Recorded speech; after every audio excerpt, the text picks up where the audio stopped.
Diz assim a palavra de Deus: não me expulses, na minha versão, da tua presença, nem tires de mim o teu Santo Espírito. Agora eu queria ver a igreja no 3 junto.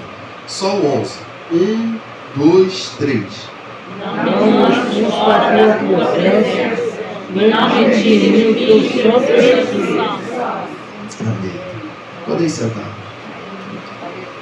Senhor, no teu nome, na presença do teu Espírito Santo, eu ministro a tua palavra nessa noite. Eu peço sabedoria, eu peço sensibilidade, eu peço cuidado, eu peço destreza, Senhor, que um cirurgião precisa ter para não cortar uma artéria, Senhor, importante e jorrar sangue. Tua palavra não é brincadeira, Senhor. Não posso ser aventureiro, não posso ser inconsequente, não posso jogar piada, não posso mandar indireta. Tenho que pregar a tua palavra. Por isso eu te peço ajuda, te peço socorro, te peço consolo. Usa a minha vida, Senhor, nessa noite, em nome de Jesus. Amém? Amém. O tema é que não passe de nós o teu Espírito, fazendo menção a esse texto onde Davi está declarando talvez uma das coisas mais lindas que ele já disse em todo o saltério.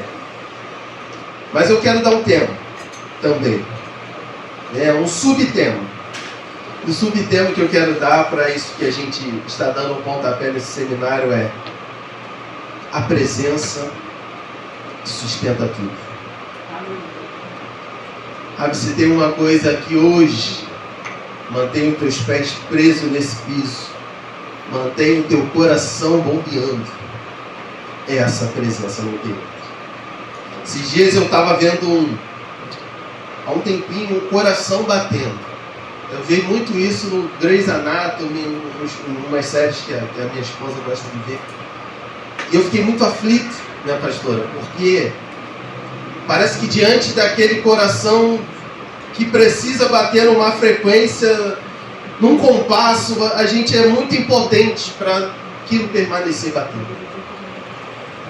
Nós somos muito impotentes para manter a nossa visão ativa, para manter os ouvidos ouvindo, para manter as mãos mexendo.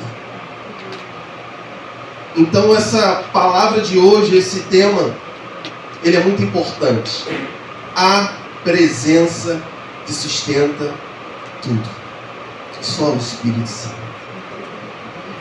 Sabe, a gente olhando para essa história, hoje o que eu quero fazer com você aqui? Eu quero voltar um pouquinho atrás para que a gente consiga entender. Eu quero ficar preso a alguns versículos desse salmo. Eu não queria, nessa noite, explanar sobre a teologia do Espírito Santo. Talvez alguém desses dias alguém faça isso. Mas eu quero ficar agarrado com esse texto. Eu quero me limitar, eu não quero versículo tal, livro tal, não. Eu quero ficar agarradinho com você aqui nessa noite, nesse salmo, em alguns versículos, para que a gente entenda um pouco mais da obra do Espírito Santo nas nossas vidas. Então, esse que está se passando aqui no Salmo 51 é uma grande tragédia. Eu peço muito cuidado e muito atenção aos seus ouvidos nesse momento, que eu não posso te dar a entender uma verdade encoberta, obscura. Você precisa entender a verdade de maneira clara. O que acontece aqui é uma das manchas mais feias na vida de um homem. Que um homem de Deus possa aconteceu na vida de Davi. Se tem algo que contundiu, que entrou, que penetrou, que quebrou as pernas de Davi, aconteceu no contexto do Salmo 51. E todos nós entendemos que Davi, ele cometeu o básico do que acontece aqui, o adultério. Mas tem muita coisa mais pesada. Esse salmo é um salmo de arrependimento carregado de tensão. Eu estou engateando no violão. Se você for da direita para a esquerda no violão, aqui na direita, para cá você tem as notas mais graves. Indo para a esquerda, na minha esquerda. quando você vem descendo no violão, ele vai indo para as notas mais agudas. Então esse texto é aquela coisa mais tensa, onde as cordas são mais tensas. Esse é um salmo extremamente delicado. Estou extremamente apreensivo com o que Deus vai fazer nesses dias, porque não é um tema muito fácil.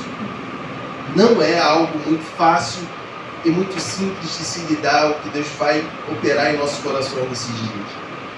Porque a base, sabe, se a gente tem que fazer um bolo, a gente precisa de farinha, precisa de ovo, precisa em algumas receitas de óleo. A base da receita que levou Davi a essa tragédia foram basicamente duas: pecado e dor. O pecado e a dor foram os fatores que fizeram Davi escrever o Salmo 51. Ele não estava de boa, ele não estava descansado, assobiando num momento de extrema paz. Quando ele escreve isso aqui, ele está quebrado. Assim como talvez muitos de nós nessa noite. Então Davi está super quebrado. Então duas coisas: pecado e dor. Essa é a base de todo mundo. Dos que ganham mais, dos que ganham menos, dos que têm mais estudo, dos que têm menos. A base de nossas vidas, infelizmente, está arraigada com pecado e dor. Essa é a nossa história, essa é a tua história. Por mais que a gente creia, tente criar um mundo ilusório, fugir da realidade. A realidade é uma só. Todos aqui estão envolvidos com pecado e com dores. Todo mundo aqui tem um pecado que precisa se arrepender, tem uma história não bem tratada no passado, tem traumas, passou por abusos, passou por ofensas, rancores, angústias. Todos nós carregamos isso ao longo de toda a nossa jornada. Essa é uma das verdades que nós precisamos atentar para entender a obra do Espírito.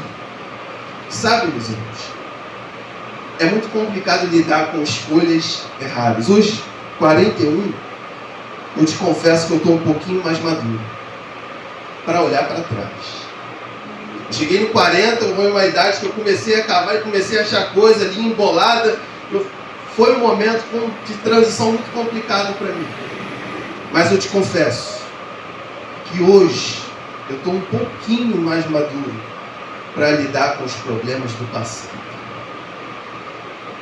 Se a gente precisa entender que a presença que sustenta tudo, a gente vai precisar pegar o carro e olhar no retrovisor, Diácono Marcos. É impossível dirigir bem só olhando para frente, tem que olhar para trás. E a gente vai fazer esse movimento aqui, agora, com a história de Davi. Porque para a gente entender a tragédia que está acontecendo aqui, a gente tem que se voltar para 1 Samuel, capítulo 13, versículo 14. Não precisa abrir, diz assim: agora, porém, o seu reinado não permanecerá. O Senhor procurou um homem segundo o coração dele e o designou líder do seu povo. Esse texto é uma pancada que Deus dá em Saul. O rebelde Saul que desprezou a palavra de Deus. Então, por Saul ter desprezado a palavra de Deus, Deus fala ao coração do profeta Samuel que ele tinha escolhido um homem segundo o coração do próprio Deus. Então a história de Davi começa quando Deus rejeita Saul e escolhe ele pelo seu próprio coração. Que história, que escolha maravilhosa. A história de Davi, ela começa com Deus escolhendo. Não é um homem se autopromovendo. A história de Davi começa com Deus levantando um e rejeitando o outro. E rejeitando o outro porque era insensível à ordem de Deus. A gente tem aqui uma coisa que a gente precisa esclarecer. Todos nós achamos que o fato de Davi ser um homem segundo o coração de Deus é porque ele é um homem mais especial do que eu e você. Talvez você tenha trago esse entendimento de que Davi é segundo o coração de Deus e você é segundo o coração de qualquer coisa. O que a gente deixa de prestar atenção é que o fato de Davi ser segundo o coração de Deus não tem a ver com mérito. Quando Deus rejeita Saul, porque foi escolhido pelos homens, e agora ele passa a escolher Davi, ele está escolhendo Davi por causa dele próprio. Não é porque Davi era mais especial do que eu e você. É porque Deus escolhe Davi segundo o coração que o próprio Deus tem. Não como o povo de Israel fez. Levantou Saul por causa do seu tamanho, por causa da sua força, porque daqui para frente, em Israel não existia ninguém mais bonito e mais forte que Saul. Então Saul foi as escolhas dos homens, mas Davi não. Davi é a escolha de Deus. Isso aqui já é algo para nos motivar. Porque se você sabe, ao final da história do Salmo 51, tem alguma coisa que não está batendo. Porque como é que pode um homem segundo o coração de Deus fazer uma ruaça como Davi fez? Que Deus é esse? Quem está lá fora fala assim, esse Deus é tudo, mas ele é meio louco. Porque como ele declara sobre a vida de um homem que fez essas atrocidades que ele fez? Como pode um homem segundo o coração de Deus ter feito tudo aquilo que Davi fez? Então eu quero estabelecer uma coisa. O fato de Davi ser homem segundo o coração de Deus não é mérito, é graça. Sabe, isso deveria te fortalecer. Porque quem entra em crise com aquilo que Deus tem na nossa vida somos eu e você. Porque a gente quer basear aquilo que Deus vai fazer na força do nosso braço e dos nossos talentos. Não é isso. A gente tem até dom. Deus pode até derramando sobre a voz, derramando sobre os dedos. Mas uma coisa certa é a graça dele sobre a sua vida. É misericórdia. Caminhando mais um pouquinho nesse passado de Davi, para a gente entender e dar um peso maior para essa dor que acontece aqui, se você se voltar para 1 Samuel, capítulo 8, consegue colocar, Júlio? 1 Samuel, capítulo 8, evangelista Vânios. Eu não sei se a Júlia vai conseguir colocar. Mas se você na sua casa olhar o que Deus faz na vida de Davi, em 1 Samuel capítulo 8, Israel é aqui. É o púlpito. Conseguiu não, né? Mapa? Mapa, é. Aqui é Israel, a gente vai ver ali. Israel é aqui. A vitória que Deus dá a Davi, eu nunca vi na Bíblia ele fazer com rei algum. Não é à toa que Davi chega nessa situação do Salmo 51. Ele chega no Salmo 51 depois de muitas vitórias que Deus dá a ele. Aí é a grande tentação da nossa vida. Israel, esse pontinho mais claro. Todos esses daqui, à direita, todos esses, ó. Os filisteus, moabitas, arameus, edomitas, amalequitas, moabitas, todos esses povos, Davi subjugou. Deus deu vitória a Davi em todo esse território. O território próximo do mar, que são os filisteus e os fenícios, ele fez aliança e eles eram amigos de Davi. Antes de chegar no Salmo 51, Davi é o homem que derrotou pelo poder de Deus e subjugou todos esses povos. Obrigado, Ju. Para você entender o que está acontecendo no Salmo 51. Porque lá em 1 Samuel capítulo 11, na época da primavera, os reis deveriam estar na guerra. E Davi está onde? Depois de Deus ter dado todas essas vitórias. Dormindo até tarde. E vagueando pelo seu palácio. Deu para entender como é que o fato de Deus nos dar vitória às vezes, por causa da nossa carnalidade, se torna uma tentação para a nossa vida? É quando a tua empresa está dando certo. É quando o teu salário dobra. É quando tudo aquilo que você se propõe a fazer vai dando certo. Foi o que aconteceu com Davi. No auge da fama, de todas as vitórias que Davi teve, onde os reis deveriam estar na guerra, Davi está no palácio, assoviando, de pantufa. E aí ele vai se deparar com a casa de uma mulher muito bela. Está lá em 1 Samuel, capítulo 11, do 1 ao 6. Ele vai se deparar com uma mulher se banhando, cumprindo o ritual da purificação. E é basicamente isso. A mulher, no tempo da sua menstruação, precisava se purificar após ela.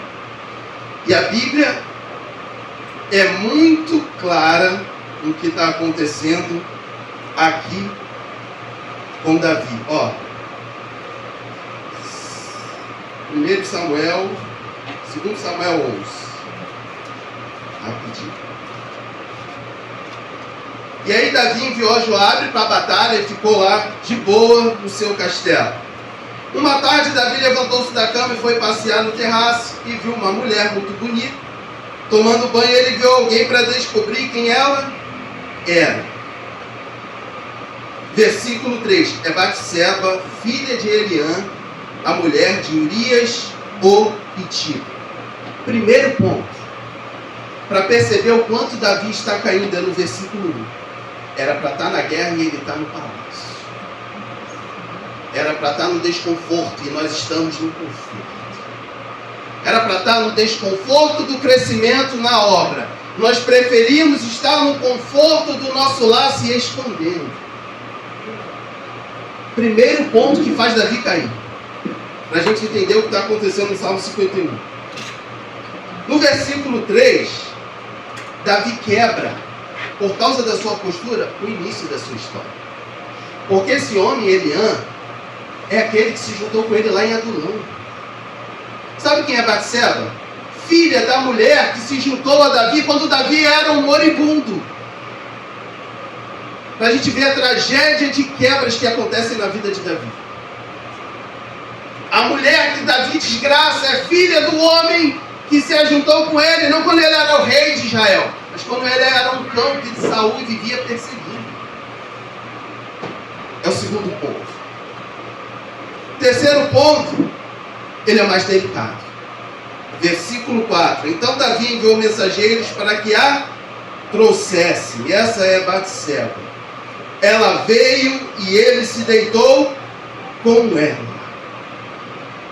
Nesse terceiro ponto eu peço muito cuidado para falar. Não se assustem não. Tem 4 opções para o que Davi fez aqui no versículo 4. A primeira. Batseba seduziu ele. É o que muitas às vezes falam.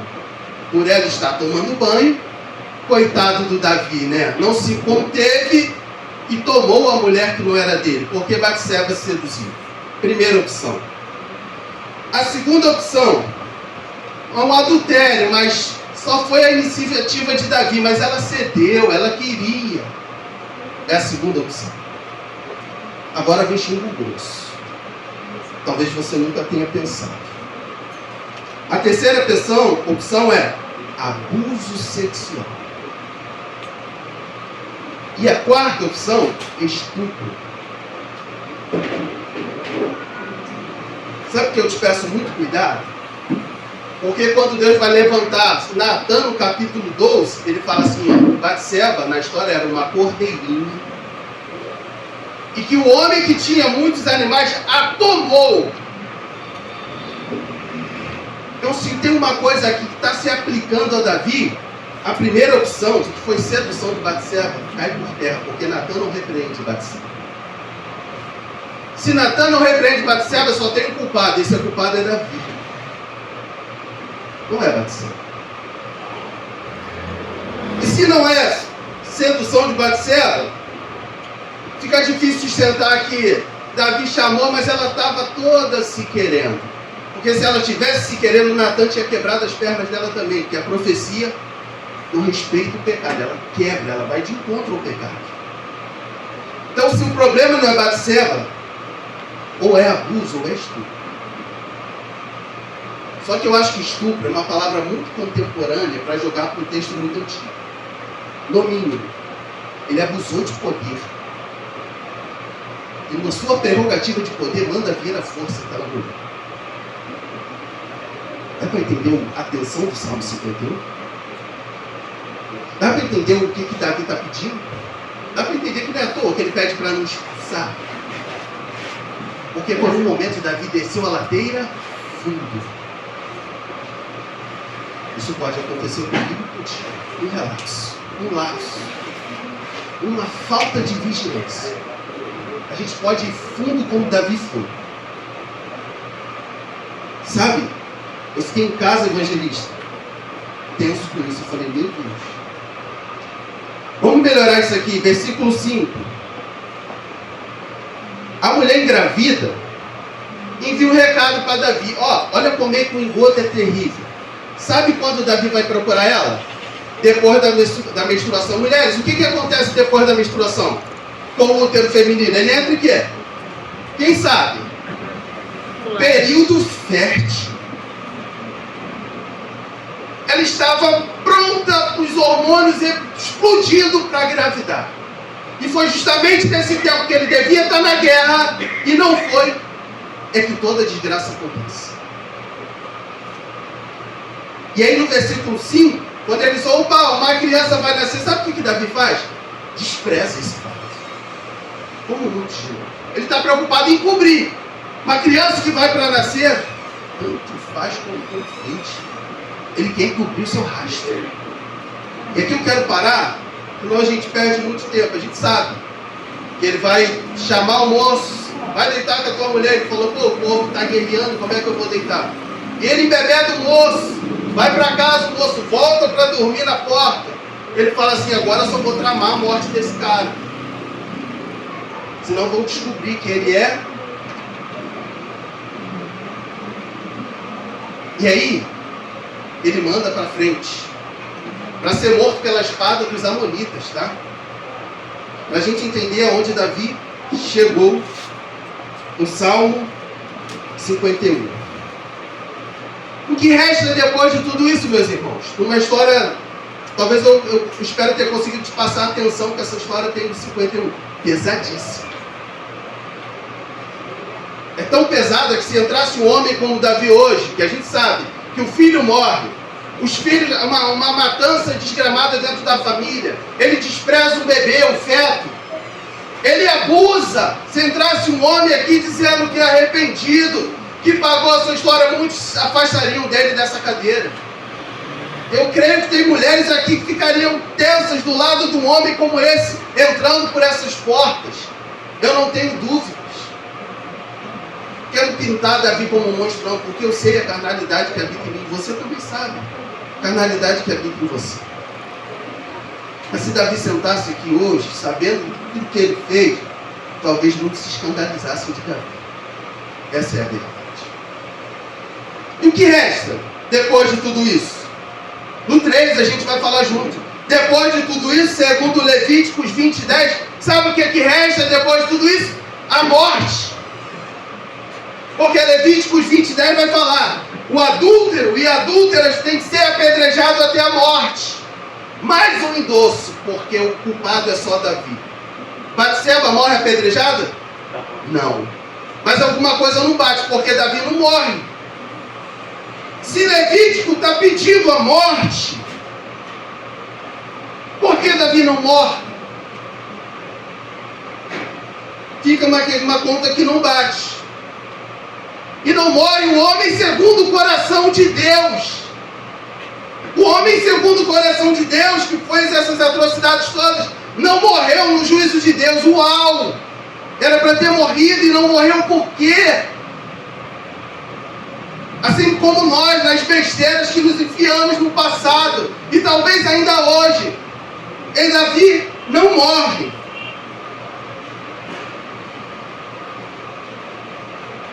Segundo Samuel 12, diz assim no versículo 5. Depois que Natã conta aquela história, aí Davi faz assim, ó.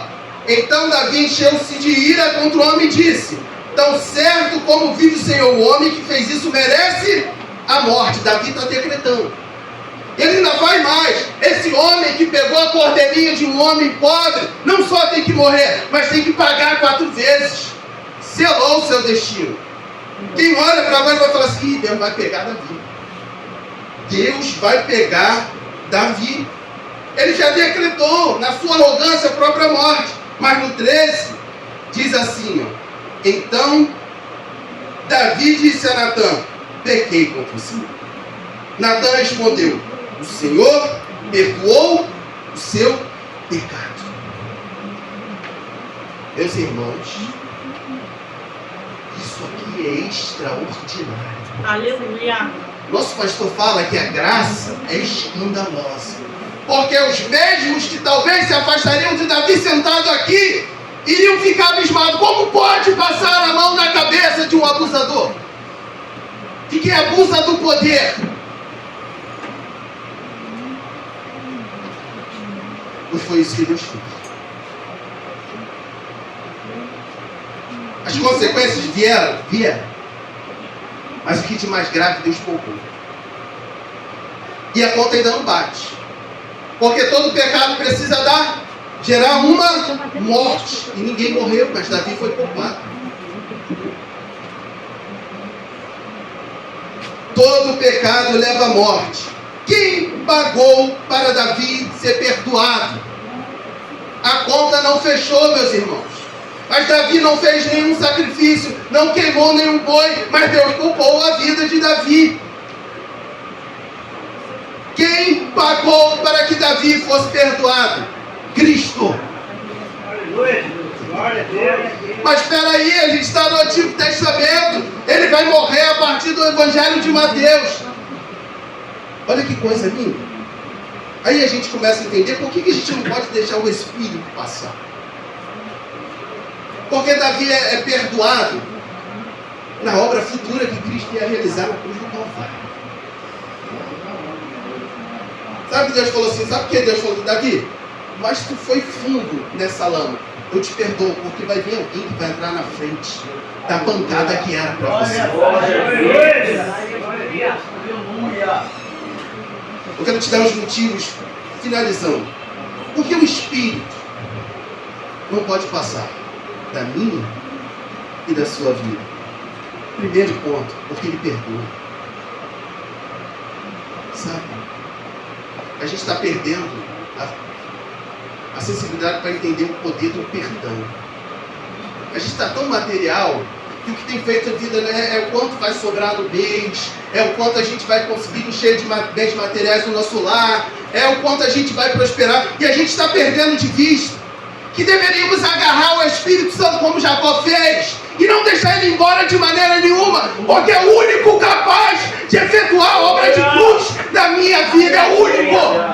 Meu patrão não faz, minha esposa não faz, minha mãe não faz, o único que pode é o Espírito Santo. Aleluia. Mas perdão virou qualquer coisa pra gente esses dias. Como é que vai, irmão? Irmão, como é que vai? Já esquecemos o que é ser perdoados. E o primeiro ponto é: Deus perdoa, Deus pula. Fala, meu filho, eu não vou te matar não. Isso aqui é tudo mito. E tem uma coisa que acontece no versículo 10, é que Davi está falando assim: olha, me mata não me lança não, mas faz uma coisa, me ajuda a criar um coração novo, porque eu sozinho não consigo. Posso te falar uma coisa? Está na hora da gente parar. Essa não é a tua tarefa, essa não é a minha. Ninguém aqui consegue criar um novo coração. É tempo da gente estar cansado de errar. Eu ando cansado de dar burro em ponta de faca. Essa aqui é a verdade do meu coração. A gente acha que precisa de coach, precisa de treinador do YouTube. Na verdade, a gente está esquecendo de se humilhar e falar assim: ó, precisa de um novo coração. Aleluia. A gente está deixando o Espírito embora, sem perceber que o único que pode mudar o meu coração e o seu é Ele. Aleluia. A família quebrada, as vidas destruídas, e a gente não está entendendo que o único que pode mudar o coração do que a gente ama é o Espírito Santo de Deus. E ainda vieram falar: Senhor, depois do abuso, dos homicídios, por favor, cria em mim aqui, ó, um coração puro. Depois de um coração puro, ele vai falar assim: por favor, renova a alegria da salvação. Posso trazer uma outra coisa espantosa? Davi não está falando assim: me salva de novo.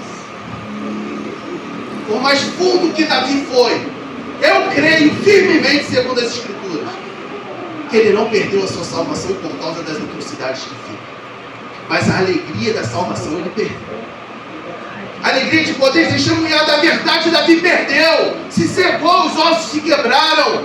Davi falando, por favor, Espírito Santo, traz de novo a alegria da salvação ao meu coração. Cadê? Cadê? A gente resume as nossas vidas em guerra, em dor, em perdas. Esquecemos de pedir o Espírito para gerar a alegria da salvação. A gente anda como filho de Deus, crendo com medo, baixa um escorregão, ele retira a graça. É assim que a gente caminha, sem certeza de que somos salvos. Cadê a paz? Como vamos ter paz se não há certeza de salvação? Aí a gente vem para o culto e está pedindo chato. A gente vem para o culto e está olhando só para a gente. E o Espírito falando assim, eu estou aqui para devolver a alegria da salvação. Eu não sei você, mas disso eu preciso muito. Não posso. Sem a alegria da salvação a gente pira.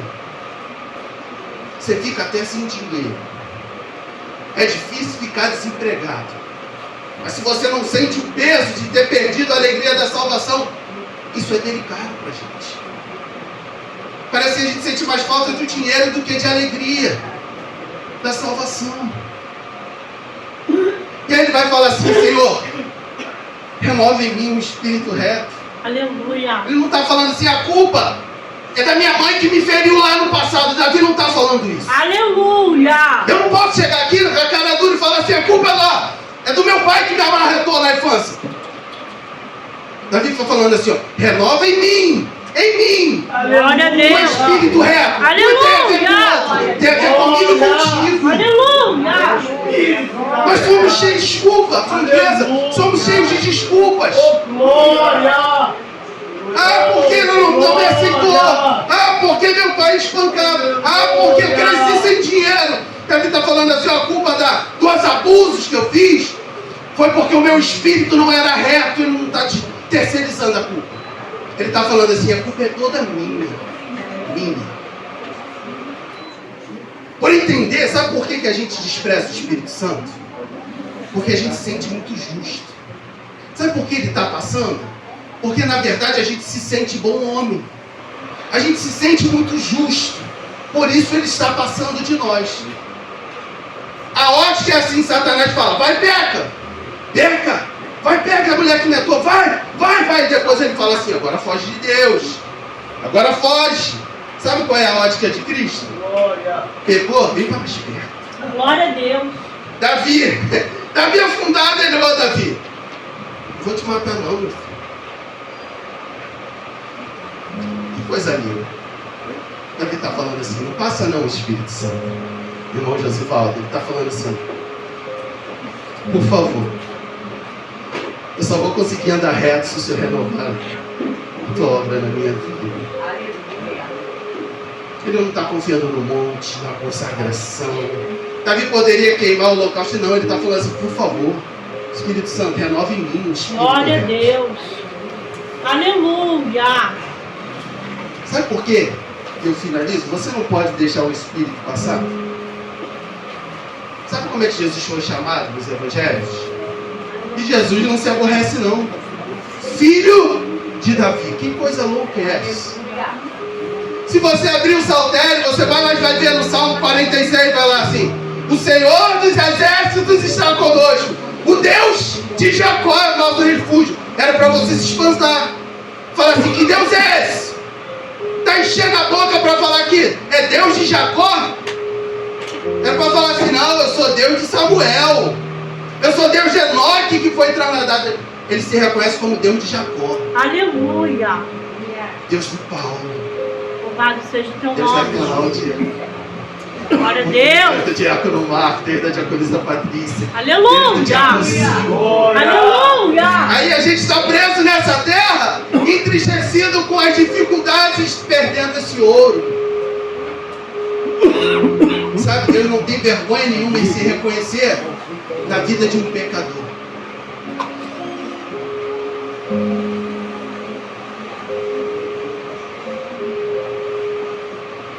O Deus que se revela dessa forma não pode passar de você. Por favor.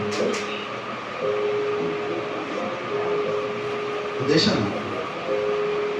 De tudo que eu tentei te passar aqui, se você conseguir guardar uma coisa, carrega. Pô, peraí. Pô, prefeito, vai quebrar a física. Como é que pode o material agarrar o invisível? O espiritual dá.